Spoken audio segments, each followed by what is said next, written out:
বাসের ভেতরে আমি ছাড়া আর কেউ ছিল না। হেল্পার এবং যাত্রীরা আগেই গাড়ি থেকে নেমে যায়। তারা নেমে যাওয়ার ২০ সেকেন্ড পরই দেখি ব্রেক ফেল। কোনোভাবে নিয়ন্ত্রণ রাখতে পারছিলাম না। চোখের পলকে বাসটি নদীতে পড়ে ডুবে গেল। কোনোমতে জানালা ভেঙে বের হয়েছি। হাসপাতালের বেডে শুয়ে এভাবেই ঘটনার বর্ণনা দিলেন রাজবাড়ীর গোয়ালন্দের দৌলতিয়া ৭ নম্বর ফেরিঘাটে নিয়ন্ত্রণ হারিয়ে পদ্মা নদীতে পড়ে যাওয়া ঢাকাগামী এসবি সুপার ডিলাক্স বাসটির চালক। গোয়ালন্দ উপজেলা স্বাস্থ্য কমপ্লেক্সে চিকিৎসাধীন অবস্থায় বাসটির চালক ঝন্টু মিয়া বলেন, কুষ্টিয়ার মজমপুর গেট হতে সকাল ৭:১৫টার দিকে বাসটি ঢাকার উদ্দেশ্যে ছাড়ি। এর আগে বাসের ইঞ্জিন ও ব্রেক ঠিক আছে কিনা তা দেখে নেই। তারপরও ফেরিতে ওঠার আগে নিয়ন্ত্রণ হারিয়ে নদীতে পড়ে যাই। এ সময় হেল্পার আমাকে সতর্ক করে লাফিয়ে ফেরির পল্টনে নেমে যায়। এছাড়া বাসের ভেতর আমি ছাড়া আর কোনো লোক ছিল না।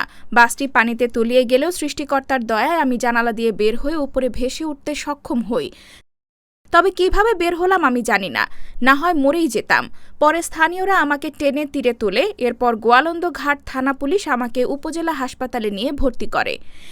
এদিকে বাসটি ইতোমধ্যে উদ্ধার করা হয়েছে। বাংলাদেশ অভ্যন্তরীণ নৌ পরিবহন কর্তৃপক্ষের উদ্ধারকারী জাহাজ হামজার সহায়তায় বাসটি পানির নিচ থেকে উপরে তোলা হয়। শুক্রবার ৫ জুন সকাল ৯:৩০টার দিকে ফেরিতে ওঠার প্রস্তুতিকালে এ দুর্ঘটনা ঘটে। তবে হতাহতের খবর পাওয়া যায়নি। সকাল ১০টা থেকে উদ্ধার কাজ শুরু হয়ে দুপুর ১২টায় শেষ হয়। বাসটি ওপরে তোলা হয়েছে, তবে ভেতরে কোনো লাশ পাওয়া যায়নি।